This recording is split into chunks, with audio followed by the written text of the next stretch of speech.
Hi hello ಎಲ್ಲರಿಗೂ ನಮಸ್ತೆ. Adishesha prep YouTube ಚಾನಲ್ಗೆ ಸ್ವಾಗತ ಸುಸ್ವಾಗತ. ಫ್ರೆಂಡ್ಸ್, ಇವತ್ತಿನ ಈ ಒಂದು ಸೆಷನ್ನಲ್ಲಿ ನಾವು 6ನೇ ತರಗತಿ ಪಠ್ಯಪುಸ್ತಕದಲ್ಲಿರುವಂತಹ ಪದಗಳ ಅರ್ಥ ಇವುಗಳನ್ನು ನೋಡ್ಕೊಳ್ತಾ ಹೋಗೋಣ. ಬಹಳ ಇಂಪಾರ್ಟೆಂಟ್ ಆಗುತ್ತೆ ಇವುಗಳನ್ನು. ಈಗ GPSTR ಎಕ್ಸಾಮ್ ಅಲ್ಲಿ ಡಿಸ್ಕ್ರಿಪ್ಟಿವ್ ಪೇಪರ್ ಇರುತ್ತೆ ಕನ್ನಡ. ಆ ಒಂದು ಪೇಪರ್ ಅಲ್ಲಿ ಈ ಪದಗಳ ಅರ್ಥಗಳನ್ನ ಬರೆಯಲು ಕೊಟ್ಟಿರ್ತಾರೆ, ಸಮಾನಾರ್ಥಕ ಪದಗಳನ್ನ. ಅದರಲ್ಲಿ ಯಾವುದೇ ರೀತಿಯ MCQs ಕ್ವಶನ್ಗಳಿರೋದಿಲ್ಲ, ನಾವೇ ಬರಿಬೇಕಾಗುತ್ತೆ. ಹಾಗೆ SDA FTA PDO ಈ ತರದ ಎಕ್ಸಾಮ್ಗಳಲ್ಲಿಯೂ ಕೂಡ ಪದಗಳ ಅರ್ಥದ ಮೇಲೆ ಮಿನಿಮಮ್ ಅಂದ್ರೂ 5 ಕ್ವಶನ್ಸ್ಗಳನ್ನ ಕೇಳಿರ್ತಾರೆ. ಸೊ ಅಲ್ಲಿ ನಮಗೆ ಯಾವುದೇ ರೀತಿಯ ಕನ್ಫ್ಯೂಷನ್ ಆಗಬಾರ್ದು ಅಂದ್ರೆ ಮೊದಲೇ ನಾವು ಅವುಗಳನ್ನ ನೋಡ್ಕೊಂಡಿದ್ರೆ ಒಳ್ಳೆಯದು. ಸೊ ಅವುಗಳನ್ನ ಇವತ್ತಿನ ಈ ಒಂದು ಸೆಷನ್ ನಲ್ಲಿ 6ನೇ ತರಗತಿ ಪಠ್ಯಪುಸ್ತಕದಲ್ಲಿ ಇರುವಂತಹ ಪದಗಳ ಅರ್ಥಗಳನ್ನ ತಿಳ್ಕೊಳ್ಳೋಣ. ನೀವು ವಿಡಿಯೋವನ್ನ ಹಾಗೆ ಕೇಳಿ ಬಿಡಬೇಡಿ. ಯಾವ ಪದಗಳ ಅರ್ಥ ಗೊತ್ತಿಲ್ವೋ ಅವುಗಳನ್ನಾದ್ರೂ ಕೂಡ ಬರ್ಕೊಳ್ತಾ ಹೋಗಿ. ಇದು ನಿಮಗೆ ಲಾಸ್ಟ್ ಮಿನಿಟ್ ರಿವಿಷನ್ಗೆ ಹೆಲ್ಪ್ ಆಗುತ್ತೆ. ಹಾಗಾದ್ರೆ ಬನ್ನಿ ಈ ಒಂದು ಸೆಷನ್ನ ಪ್ರಾರಂಭ ಮಾಡೋಣ. ರಾಷ್ಟ್ರಪತಿ ಅಂದ್ರೆ ರಾಷ್ಟ್ರಾಧ್ಯಕ್ಷ ಮತ್ತೆ ರಾಷ್ಟ್ರದ ಪ್ರಜೆ ಅಂತಾನು ಕರಿತೀವಿ. ಉನ್ನತ ಅಂದ್ರೆ ಎತ್ತರವಾದ ಮತ್ತು ಮೇಲಾದ. ಹತ್ತಿಕ್ಕು ಅಂದ್ರೆ ಅಡಗಿಸು, ದಮನ ಮಾಡು. ಚಲ್ಲಾಪಿಲ್ಲಿ ಅಂದ್ರೆ ಅಸ್ತವ್ಯಸ್ತ, ಚದುರು. ಅನುಗುಣ ಅಂದ್ರೆ ಅನುಸಾರ ಮತ್ತೆ ಹೊಂದಿಕೊಂಡು. ಆಕರ ಅಂದ್ರೆ ಮೂಲ, ಆಧಾರ. ಮನೋಭಾವ ಅಂದ್ರೆ ಮನಸ್ಸಿನ ಭಾವ. ದೌರ್ಬಲ್ಯ ಅಂದ್ರೆ ಬಲಹೀನತೆ. ಹಾಗೆ ಚಾಪಲ್ಯ ಕೂಡ ದೌರ್ಬಲ್ಯತೆಗೆ ಸಮಾನಾರ್ಥಕ ಪದ ಆಗುತ್ತೆ. ಭಂಗ ಅಂದ್ರೆ ಸೋಲು, ವೈಫಲ್ಯ. ವರ್ತನೆ ಅಂದ್ರೆ ನಡತೆ, ರೀತಿ. ಆದೇಶ ಅಂದ್ರೆ ಆಜ್ಞೆ, ಅಪ್ಪನೆ. ಸದೃಶ ಅಂದ್ರೆ ಹೋಲುವ ಮತ್ತೆ ಸಾಟಿಯಾದ. ಸಂಯಮ ಅಂದ್ರೆ ಹತೋಟಿ ಮತ್ತೆ ನಿಯಂತ್ರಣ. ಅಪರಾಧಿ ಅಂದ್ರೆ ತಪ್ಪು ಮಾಡಿದವನು. ಭಂಡಾರ ಅಂದ್ರೆ ಬೊಕ್ಕಸ ಮತ್ತೆ ಖಜಾನೆ. ಜೋಪಾನ ಅಂದ್ರೆ ರಕ್ಷಣೆ ಮತ್ತು ಜತನ ಅಂದ್ರೆ ಜೋಪಾನ ಮತ್ತೆ ರಕ್ಷಣೆ. ಪ್ರಗತಿ ಅಂದ್ರೆ ಮುನ್ನಡೆ ಮತ್ತು ಅಭಿವೃದ್ಧಿ ಅಂತ ಹೇಳ್ತೀವಿ. ರೋಚಕ ಅಂದ್ರೆ ಕುತೂಹಲಕಾರಿ, ಸೋಜಿಗದಾಯಕ. ಪ್ರವೇಶದ್ವಾರ ಅಂದ್ರೆ ಒಳಹೋಗುವ ಮುಖ್ಯ ಬಾಗಿಲು ಅಂತ ಹೇಳ್ತೀವಿ. ಪ್ರವೇಶದ್ವಾರ ಅಂದ್ರೆ ಒಳಹೋಗುವ ಮುಖ್ಯ ಬಾಗಿಲು. ನೀಟಾಗಿ, ಅಂದವಾಗಿ, ಸೊಗಸಾಗಿ ಅಂತ ಹೇಳ್ತೀವಿ. ಕಂಗಾಲಾಗು ಅಂದ್ರೆ ಕಂಗೆಡು, ತಬ್ಬಿಬ್ಬಾಗು. ವಿಧೇಯತೆ ಅಂದ್ರೆ ನಮ್ರತೆ ಮತ್ತೆ ಅನುಸರಿಸುವ ಗುಣ. ಪಾಂಡಿತ್ಯ ಅಂದ್ರೆ ವಿದ್ವತ್ತು. ಸ್ನೇಹ ಅಂದ್ರೆ ಗೆಳೆತನ, ಮಿತ್ರತ್ವ. ಸಂಕೋಚ ಅಂದ್ರೆ ಕುಗ್ಗುವುದು ಮತ್ತೆ ಮುದುಡುವುದು. ಕೃಪೆ ಅಂದ್ರೆ ದಯೆ ಮತ್ತೆ ಕರುಣೆ. ಆಶ್ಚರ್ಯ ಅಂದ್ರೆ ವಿಸ್ಮಯ ಮತ್ತೆ ಬೆರಗು. ಆಭರಣ ಅಂದ್ರೆ ಒಡವೆ. ಇಂಗಿತ ಅಂದ್ರೆ ಆಶಯ. ದಾಯಾದಿ ಅಂದ್ರೆ ಅಣ್ಣ ತಮ್ಮಂದಿರ ಮಕ್ಕಳು. ಶತಪಥಿಸು ಅಂದ್ರೆ ಹಿಂದಕ್ಕೆ ಮುಂದಕ್ಕೆ ನಡೆದಾಡು. ರಾಜಧರ್ಮ ಅಂದ್ರೆ ಅರಸನು ಪ್ರಜೆಗಳ ಕ್ಷೇಮಕ್ಕಾಗಿ ಪಾಲಿಸಬೇಕಾದ ನೀತಿ. ಕಾಲ ಕೂಡಿ ಬರು ಅಂದ್ರೆ ಸಮಯ ಸಂದರ್ಭ ಒದಗಿ ಬರುವುದು. ಗುರುಕುಲ ಅಂದ್ರೆ ಹಿಂದಿನ ಕಾಲದಲ್ಲಿ ಗುರುಗಳ ಮನೆಯೇ ಪಾಠಶಾಲೆ ಆಗಿರುತ್ತಿತ್ತು. ಅದನ್ನ ಗುರುಕುಲ ಅಂತ ಹೇಳ್ತೀವಿ. ಅವಿಭಾಜ್ಯ ಅಂದ್ರೆ ಬೇರ್ಪಡಿಸಲಾಗದ. ವರ್ಷಧಾರೆ ಅಂದ್ರೆ ಮಳೆ. ಕಂಗೆಡು ಅಂದ್ರೆ ದಿಕ್ಕು ತೋಚದಂತಾಗು. ಸೆಳೆತ ಅಂದ್ರೆ ಆಕರ್ಷಣೆ. ವಾತ್ಸಲ್ಯ ಅಂದ್ರೆ ಪ್ರೀತಿ. ಹಸನು ಅಂದ್ರೆ ಸಮೃದ್ಧ. ಆಡುಂಬೋಲ ಅಂದ್ರೆ ಆಟದ ಬಯಲು. ಇಹಲೋಕ ಅಂದ್ರೆ ಭೂಮಿಯ ಮೇಲಿನ ಬದುಕು. ತ್ಯಜಿಸು ಅಂದ್ರೆ ಬಿಟ್ಟು ಬಿಡು. ಹೊಣೆಗಾರಿಕೆ ಅಂದ್ರೆ ಜವಾಬ್ದಾರಿ. ಹೆಗಲೆಣೆ ಅಂದ್ರೆ ನೆರವು ಮತ್ತೆ ಸಹಾಯ. ಹೊಣೆಗಾರಿಕೆ ಅಂದ್ರೆ ಜವಾಬ್ದಾರಿ, ಹೆಗಲೆಣೆ ಅಂದ್ರೆ ನೆರವು ಮತ್ತೆ ಸಹಾಯ. ಮಜಲು ಅಂದ್ರೆ ಹಂತ. ಸ್ಮರಣಾರ್ಹ ಅಂದ್ರೆ ನೆನಪಿಟ್ಟುಕೊಳ್ಳಲು ಯೋಗ್ಯವಾದ. ಅಗಣಿತ ಅಂದ್ರೆ ಲೆಕ್ಕವಿಲ್ಲದಷ್ಟು. ರಸಮೂಲಿಕೆ ಅಂದ್ರೆ ಗಿಡಮೂಲಿಕೆ ಅಥವಾ ಔಷಧಿ ಅಂತ ಹೇಳ್ತೀವಿ. ಕೊಳ ಕೊಳ ಅಂದ್ರೆ ಸರೋವರ. ನೆರವು ನೆರವು ಅಂದ್ರೆ ಸಹಾಯ. ವೃದ್ಧ ವಯಸ್ಸಾದ. ಕ್ಷಾಮ ಬರಗಾಲ. ಆದೇಶ ಆಜ್ಞೆ. ವರಹ ವರಹ ಅಂದ್ರೆ ಚಿನ್ನದ ನಾಣ್ಯ. ನೇಯುವುದು ನೇಯುವುದು ಅಂದ್ರೆ ತಯಾರಿಸುವುದು ಅಥವಾ ಹೆಣೆಯುವುದು. ನೇಯುವುದು ಅಂದ್ರೆ ತಯಾರಿಸುವುದು, ಹೆಣೆಯುವುದು. ಕರುಣಾಳು ಕರುಣಾಳು ಅಂದ್ರೆ ಕನಿಕರ ಉಳ್ಳವನು. ಪೀತಾಂಬರ ಪೀತಾಂಬರ ಅಂದ್ರೆ ರೇಷ್ಮೆ ಬಟ್ಟೆ. ಸಜಾ ಸಜಾ ಅಂದ್ರೆ ಶಿಕ್ಷೆ. ಮಹಿಮೆ ಹಿರಿಮೆ, ಮಹತ್ವ. ರವಿ ರವಿ ಅಂದ್ರೆ ಭಾನು, ಸೂರ್ಯ, ನೇಸರು. ತಾಪ ತಾಪ ಅಂದ್ರೆ ಬಿಸಿ, ಶಾಖ. ಹಳಿ ಹಳಿ ಅಂದ್ರೆ ದೂಷಿಸು ಮತ್ತೆ ನಿಂದಿಸು. ಇಳೆ ಇಳೆ ಅಂದ್ರೆ ಭೂಮಿ, ಧರೆ. ಪೋಷಕ ಪೋಷಕ ಅಂದ್ರೆ ಸಲಹುವಾತ, ಪಾಲಕ. ಅನಿವಾರ್ಯ ಅನಿವಾರ್ಯ ಅಂದ್ರೆ ಅತ್ಯಗತ್ಯ. ಹೊಗಳು ಹೊಗಳು ಅಂದ್ರೆ ಕೊಂಡಾಡು ಮತ್ತೆ ಬಣ್ಣಿಸು. ತೆಗಳು ತೆಗಳು ಅಂದ್ರೆ ಹೀಯಾಳಿಸು, ನಿಂದಿಸು. ಹಾಗೆ ಹಳಿ ಕೂಡ ತೆಗಳಿಗೆ ತೆಗಳಿಕೆಗೆ ಒಂದು ಸಮಾನಾರ್ಥಕ ಪದ ಆಗುತ್ತೆ. ಹಳಿ ಅಂದ್ರೂ ಕೂಡ ದೂಷಿಸು, ನಿಂದಿಸು. ಹಾಗೆ ತೆಗಳು ಅಂದ್ರೆ ಕೂಡ ಹೀಯಾಳಿಸು, ನಿಂದಿಸು. ಇವೆಲ್ಲವೂ ಕೂಡ ಸಮಾನಾರ್ಥಕ ಪದಗಳು. ಮಿಡಿ ಮಿಡಿ ಅಂದ್ರೆ ಹೀಚು, ಕಸುಗಾಯಿ. ಇಂಪಾರ್ಟೆಂಟ್. ಮಿಡಿ ಅಂದ್ರೆ ಹೀಚು, ಕಸುಗಾಯಿ. ಊಡು ಊಡು ಅಂದ್ರೆ ಉಣ್ಣಿಸು, ಉಣಿಸು, ತಿನ್ನಿಸು. ಉಣಿಸು ಮತ್ತೆ ತಿನ್ನಿಸು ಊಡು ಅಂದ್ರೆ. ಕರ್ತವ್ಯ ಕರ್ತವ್ಯ ಅಂದ್ರೆ ಕೆಲಸ ಮತ್ತೆ ಜವಾಬ್ದಾರಿ. ಬಿರು ಬಿರು ಅಂದ್ರೆ ರಭಸ ಮತ್ತೆ ಬಿರುಸು. ಸಂಭ್ರಮ ಸಂಭ್ರಮ ಅಂದ್ರೆ ಉತ್ಸಾಹ, ಸಡಗರ. ಧನ್ಯತೆ ಧನ್ಯತೆ ಅಂದ್ರೆ ಸಂತೃಪ್ತಿ. ಆಗಸ ಆಗಸ ಅಂದ್ರೆ ಆಕಾಶ, ಗಗನ. ಇಷ್ಟ ಇಷ್ಟ ಅಂದ್ರೆ ಇಚ್ಛೆ, ಮೆಚ್ಚುಗೆ. ರೆಕ್ಕೆ ಅಂದ್ರೆ ಹಕ್ಕಿಗಳ ಪುಕ್ಕ ಮತ್ತೆ ಗರಿ ಅಂತಾನು ಹೇಳ್ತೀವಿ. ಒಡಲು ಒಡಲು ಅಂದ್ರೆ ಶರೀರ ಮತ್ತೆ ಹೊಟ್ಟೆ. ಸಾಗು ಸಾಗು ಅಂದ್ರೆ ಚಲಿಸು, ಮುಂದೆ ಹೋಗು. ಮಡಿಲು ಮಡಿಲು ಅಂದ್ರೆ ಉಡಿ. ಧರೆ ಧರೆ ಅಂದ್ರೆ ನೆಲ, ಇಳೆ, ಭೂಮಿ. ಇವೆಲ್ಲವೂ ಕೂಡ ಸಮಾನಾರ್ಥಕ ಪದಗಳು. ಹೆಬ್ಬಂಡೆ ಹೆಬ್ಬಂಡೆ ಅಂದ್ರೆ ದೊಡ್ಡದಾದ ಬಂಡೆ, ಹಿರಿದಾದ ಬಂಡೆ, ವಿಸ್ತಾರವಾದ ಕಲ್ಲು. ಬರ ಅಂದ್ರೆ ಬರಗಾಲ, ಕ್ಷಾಮ. ಅಳಿ ಅಳಿ ಅಂದ್ರೆ ಸಾಯು, ನಾಶವೊಂದು. ಹಾಗೆ ಹಳಿ ಅಂದ್ರೆ ದೂಷಿಸು, ನಿಂದಿಸು, ತೆಗಳು ಅಂತ ಹೇಳ್ತೀವಿ. ಗತಿ ಗತಿ ಅಂದ್ರೆ ಸ್ಥಿತಿ, ದಾರಿ. ಬಯಲು ಬಯಲು ಅಂದ್ರೆ ಅಂಗಳ, ಮೈದಾನ. ಉಳಿಸು ಉಳಿಸು ಅಂದ್ರೆ ರಕ್ಷಿಸು, ಕಾಪಾಡು. ನೆಡು ಅಂದ್ರೆ ನಾಟು. ಸೌದೆ ಸೌದೆ ಅಂದ್ರೆ ಕಟ್ಟಿಗೆ. ಧಗೆ ಧಗೆ ಅಂದ್ರೆ ಉರಿ ಮತ್ತೆ ಬಿಸಿಲು. ಪೊರೆವ ಪೊರೆವ ಅಂದ್ರೆ ಆಸರೆ ನೀಡುವ.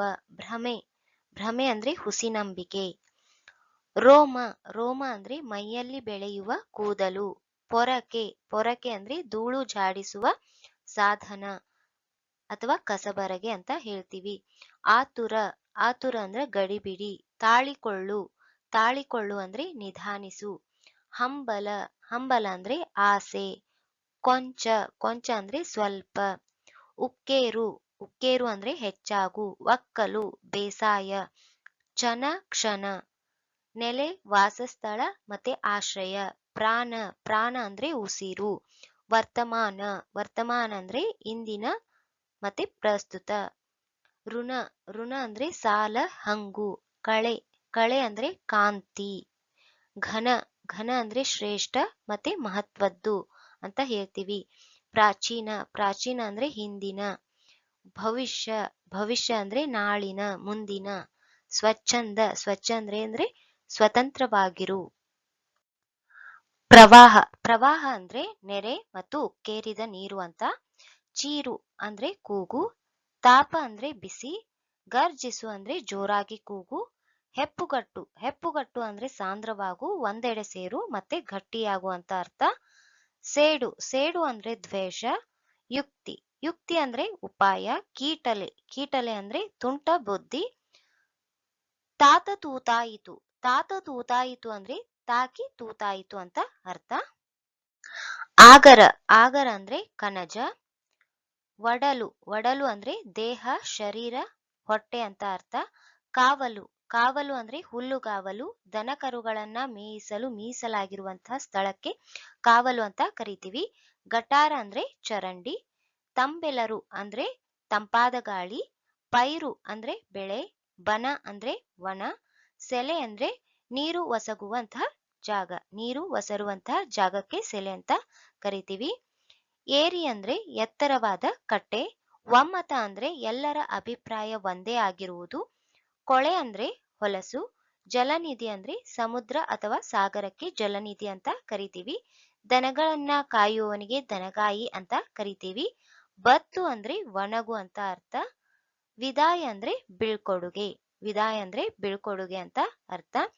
ಉಪ್ಪು ತಿಂದವ ನೀರು ಕುಡಿಯಲೇಬೇಕು, ಇದೊಂದು ಗಾದೆ ಮಾತಾಗಿದೆ. ಅಂದ್ರೆ ತಪ್ಪು ಮಾಡಿದವ ಶಿಕ್ಷೆ ಅನುಭವಿಸಲೇಬೇಕು ಅಂತ ಅರ್ಥ.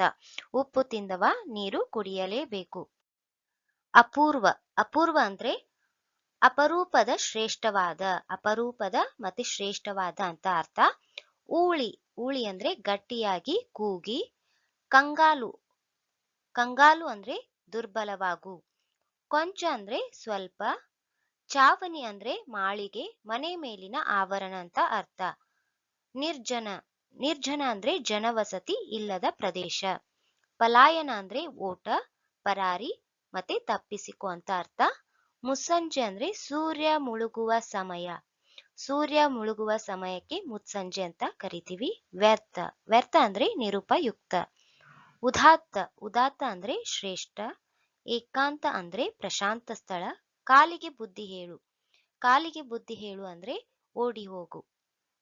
ಗುಹೆ ಅಂದ್ರೆ ಗವಿ ಅಥವಾ ಕಲ್ಲಿನ ದೊಡ್ಡ ಪೊಟರೆ ಅಂತ ಅರ್ಥ. ನಿಶ್ಚಯಿಸು, ನಿಶ್ಚಯಿಸು ಅಂದ್ರೆ ನಿರ್ಧರಿಸು, ಗೊತ್ತು ಮಾಡು. ಪಟ್ಟ ಅಂದ್ರೆ ಅಧಿಕಾರ ಮತ್ತೆ ಸ್ಥಾನ ಅಂತ ಅರ್ಥ. ಮಂದಿ ಅಂದ್ರೆ ಜನ. ಲಕ್ಷ್ಯ ಅಂದ್ರೆ ಗಮನ. ಸಂದೇಹ ಅಂದ್ರೆ ಸಂಜಯ ಮತ್ತು ಅನುಮಾನ, ಇವೆರಡೂ ಕೂಡ ಸಂದೇಹಕ್ಕೆ ಸಮಾನಾರ್ಥಕ ಪದಗಳು. ಉದಾತ್ತ ಅಂದ್ರೆ ಶ್ರೇಷ್ಠ, ಇಂಪಾರ್ಟೆಂಟ್. ಚಾವಣಿ ಮಾಳಿಗೆ, ಮನೆ ಮೇಲಿನ ಆವರಣ. ಊಡು ಕುಡಿಸು, ಊಡು ಅಂದ್ರೆ ಕುಡಿಸು. ಕಡಲು ಅಂದ್ರೆ ಸಮುದ್ರ. ದರೆ ಅಂದ್ರೆ ಭೂಮಿ. ನಮನ ಅಂದ್ರೆ ವಂದನೆ. ನಾಡದೇವಿ ಅಂದ್ರೆ ರಾಜ್ಯದ ದೇವತೆ ಅಥವಾ ಭುವನೇಶ್ವರಿಗೆ ನಾಡದೇವಿ ಅಂತ ಕರಿತೀವಿ. ಬಿಂಬ ಅಂದ್ರೆ ಪ್ರತಿರೂಪ. ಲಾಲಿ ಅಂದ್ರೆ ಜೋಗುಳ ಹಾಡು. ಹರಸು ಅಂದ್ರೆ ಆಶೀರ್ವಾದ ಮಾಡು, ಹಾರೈಸು ಅಂತ ಅರ್ಥ. ಒಡಲು ಅಂದ್ರೆ ಹೊಟ್ಟೆ. ಚಿನ್ನ ಅಂದ್ರೆ ಬಂಗಾರ ಮತ್ತೆ ಹೊನ್ನಕ್ಕೆ ಚಿನ್ನ ಅಂತ ಕರಿತೀವಿ. ಧಾರೆ ಅಂದ್ರೆ ಒಂದೇ ಸಮನೆ ನೀರು ಸುರಿಯುವಿಕೆ. ನಾದ ಅಂದ್ರೆ ಮಧುರ ಧ್ವನಿ. ಪೊರೆ ಅಂದ್ರೆ ರಕ್ಷಣೆ ಅಥವಾ ಸಲಹು ಎಂದರ್ಥ. ಮೊರೆ ಅಂದ್ರೆ ಧ್ವನಿ ಮಾಡು ಮತ್ತೆ ಝೇಂಕರಿಸು ಎಂದರ್ಥ. ಸಲಹು ಅಂದ್ರೆ ಕಾಪಾಡು, ರಕ್ಷಿಸು ಎಂದರ್ಥ. ಹೆತ್ತು ಅಂದ್ರೆ ಜನುಮ ನೀಡುವುದಕ್ಕೆ ಹೆತ್ತು ಅಂತ ಕರಿತೀವಿ. ಅನಿವಾರ್ಯ ಅಂದ್ರೆ ತಪ್ಪಿಸಲಾಗದ. ಆಲ್ಬಮ್ ಅಂದ್ರೆ ಹಾಡುಗಳ ಧ್ವನಿ ಸುರುಳಿಗೆ ಆಲ್ಬಮ್ ಅಂತ ಕರಿತೀವಿ. ಕಣ್ಮಣಿ ಅಂದ್ರೆ ಅಚ್ಚುಮೆಚ್ಚಾದ. ಚಿಕಿತ್ಸೆ ಅಂದ್ರೆ ವೈದ್ಯೋಪಚಾರ. ದಾಖಲೆ ಅಂದ್ರೆ ಯಾರು ಮಾಡಲಾಗದ್ದು. ಪರಿಣತಿ ಅಂದ್ರೆ ಕುಶಲತೆ. ಭಾಜನ ಅಂದ್ರೆ ಪಾತ್ರ. ಮಿನುಗು ಅಂದ್ರೆ ಹೊಳೆಯುವುದು. ವ್ಯಾಧಿ ಅಂದ್ರೆ ರೋಗ. ಸಿದ್ಧಾಂತ ಅಂದ್ರೆ ನಿರ್ಧರಿಸಲ್ಪಟ್ಟ ತತ್ವ. ಸ್ವಾಭಿಮಾನ ಅಂದ್ರೆ ಆತ್ಮಗೌರವ. ಅದೃಷ್ಟ ಅಂದ್ರೆ ಭಾಗ್ಯ. ಎದೆಗುಂದು ಅಂದ್ರೆ ಭಯಪಡು. ಗಿಟಾರ ಅಂದ್ರೆ ಸಂಗೀತದ ಒಂದು ತಂತಿವಾದ್ಯ.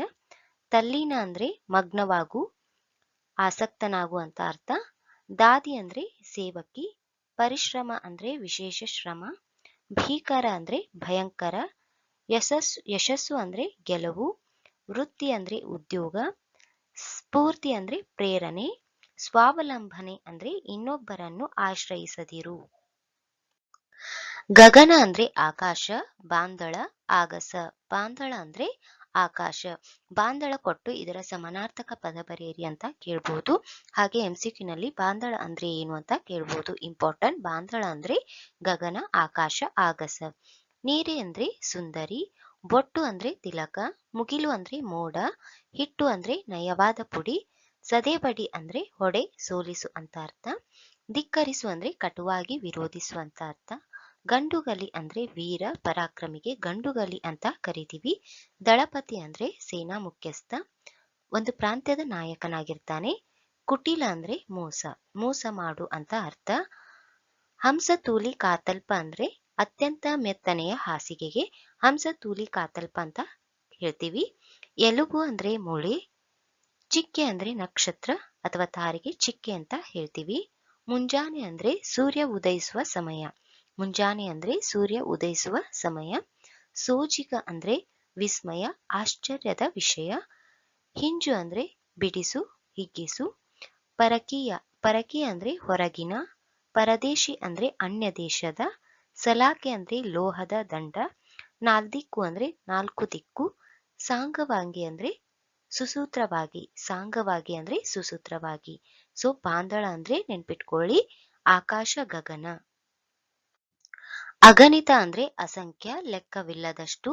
ಇರುಳು ಅಂದ್ರೆ ಕತ್ತಲೆ, ರಾತ್ರಿ. ಗ್ರಹಮಂಡಲ ಅಂದ್ರೆ ಗ್ರಹ ಮತ್ತು ಉಪಗ್ರಹಗಳ ಸಮೂಹ ಅಂತ ಅರ್ಥ. ಚಿಕ್ಕೆ ಅಂದ್ರೆ ನಕ್ಷತ್ರ, ತಾರೆ. ಬುಡ ಅಂದ್ರೆ ಬೇರು, ತಳ, ಮೂಲ ಅಂತ ಅರ್ಥ. ಚಾಚು ಅಂದ್ರೆ ಹರಡು ಮತ್ತೆ ವಿಸ್ತರಿಸು ಅಂತ ಅರ್ಥ.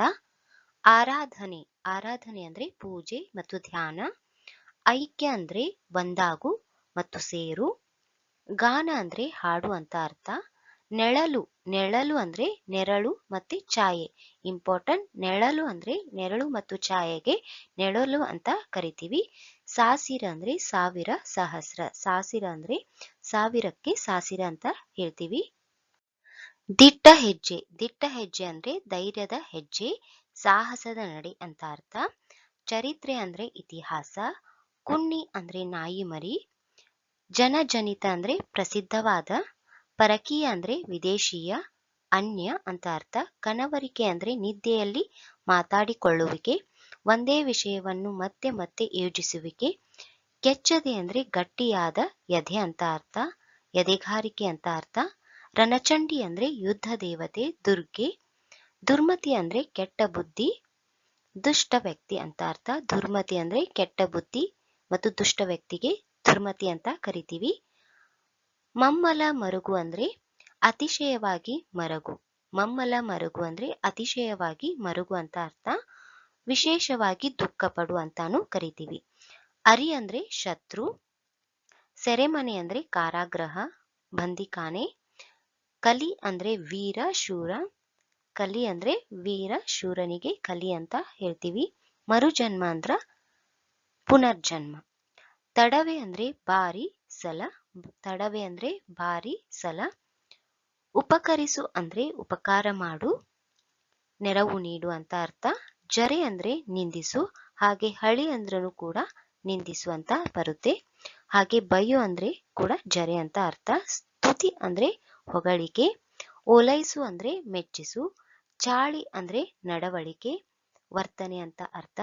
ಹುಲ್ಲೆ ಅಂದ್ರೆ ಜಿಂಕೆ, ಚಿಗರೆ ಅಂತ ಅರ್ಥ. ಹುಲ್ಲೆ ಅಂದ್ರೆ ಜಿಂಕೆ ಮತ್ತೆ ಚಿಗರೆ ಅಂತ ಅರ್ಥ. ಮೊರೆವ ಅಂದ್ರೆ ಗರ್ಜಿಸು. ಮೊರೆವ ಅಂದ್ರೆ ಗರ್ಜಿಸು. ಕುಪ್ಪಳಿಸು ಅಂದ್ರೆ ಹಾರು, ಜಿಗಿಯು ಅಂತ ಅರ್ಥ. ಗಜ ಅಂದ್ರೆ ಆನೆ. ಗುಟುರು ಅಂದ್ರೆ ಹೂಂಕರಿಸು. ಗುಟುರು ಅಂದ್ರೆ ಏನು? ಹೂಂಕರಿಸು. ಇಂಪಾರ್ಟೆಂಟ್. ಗುಟುರು ಅಂದ್ರೆ ಹೂಂಕರಿಸು, ಜೋರಾಗಿ ಧ್ವನಿ ಮಾಡು ಅಂತ ಅರ್ಥ. ನಂಜು ಅಂದ್ರೆ ವಿಷ, ವಿಷ. ನಿರಾಳ ಅಂದ್ರೆ ಶಾಂತಿ, ನೆಮ್ಮದಿ ಅಂತ ಅರ್ಥ. ಹದನ ಅಂದ್ರೆ ರೀತಿ. ಇಂಪಾರ್ಟೆಂಟ್. ಹದನ ಅಂದ್ರೆ ರೀತಿ. ಎನಿತು ಅಂದ್ರೆ ಎಷ್ಟು. ಮಿಡಿತ ಅಂದ್ರೆ ಬಡಿತ ಮತ್ತೆ ಸ್ಪಂದನಕ್ಕೆ ಮಿಡಿತ ಅಂತ ಕರಿತೀವಿ. ಬೆಸುಗೆ ಅಂದ್ರೆ ಹೊಂದಿಕೆ ಮತ್ತೆ ಜೋಡಣೆಗೆ ಕರಿತೀವಿ. ಸಾಧಿತ ಅಂದ್ರೆ ಸಾಧಿಸಿದ, ಸಿದ್ಧಿಯನ್ನು ಪಡೆದ. ದಾತ ಅಂದ್ರೆ ಒಡೆಯ ಅಥವಾ ಸ್ವಾಮಿಗೆ ದಾತ ಅಂತ ಕರಿತೀವಿ. ದುಸ್ತರ ಅಂದ್ರೆ ಕಠಿಣ, ಕಷ್ಟ ಸಾಧ್ಯ ಅಂತ ಅರ್ಥ. ಕಣ ಅಂದ್ರೆ ಅತ್ಯಂತ ಸೂಕ್ಷ್ಮವಾದ ಅಂಶ. ಪ್ರಾಣ ಅಂದ್ರೆ ಜೀವ, ಜೀವ ಉಳಿಯಲು ಕಾರಣವಾದ ಒಂದು ವಾಯು. ನಭ ಅಂದ್ರೆ ಆಕಾಶ, ಗಗನ, ಅಂಬರ. ಬಾಂದಳಕ್ಕೆ ಗಗನ ಅಂತಾನು ಕರಿತೀವಿ. ಬಾಂದಳಕ್ಕೆ ಗಗನ ಅಂತಾನು ಕರಿತೀವಿ. ಹೊಳೆ ಅಂದ್ರೆ ನದಿ, ಮಿನುಗು.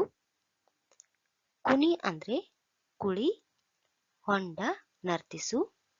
ಕುನಿ ಅಂದ್ರೆ ಕುಳಿ, ಹೊಂಡ, ನರ್ತಿಸು. ಕೊಳೆ ಅಂದ್ರೆ ಕಲ್ಮಶ, ಹೊಲಸು. ಚಿಮ್ಮು ಅಂದ್ರೆ ಹಾರು, ಜಿಗಿ, ನೆಗೆ ಅಂತ ಅರ್ಥ. ತೊಳೆ ಅಂದ್ರೆ ನೀರಿನಿಂದ ಸ್ವಚ್ಛಗೊಳಿಸು. ಮಾಯ ಅಂದ್ರೆ ಇದ್ದಕ್ಕಿದ್ದಂತೆ ಕಾಣೆಯಾಗಿರುವುದು, ಮರೆಯಾಗಿರುವುದು. ಹರಿ ಅಂದ್ರೆ ಓಡು, ಪ್ರವಹಿಸು, ಹೋಗು. ತುಣುಕು ಅಂದ್ರೆ ಚೂರು, ತುಂಡು. ಚಾವಡಿ ಅಂದ್ರೆ ಜಗಲಿ. ಇಂಪಾರ್ಟೆಂಟ್. ಚಾವಡಿ ಅಂದ್ರೆ ಜಗಲಿ. ಹಳ್ಳಿಯಲ್ಲಿ ಪಂಚಾಯಿತಿ ನಡೆಸುವಂತ ಸ್ಥಳಕ್ಕೆ ಚಾವಡಿ ಅಂತ ಕರಿತೀವಿ. ಕಾದಲ ಅಂದ್ರೆ ಇನಿಯ. ಇಂಪಾರ್ಟೆಂಟ್. ಕಾದಲ ಅಂದ್ರೆ ಇನಿಯ, ಪ್ರೀತಿಸುವಾತ.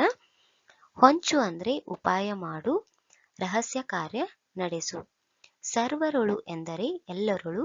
ಕರುಣೆ ಅಂದ್ರೆ ಕನಿಕರ, ದಯೆ. ಮೋಜು ಅಂದ್ರೆ ವಿನೋದ, ತಮಾಷೆಯಾಟ.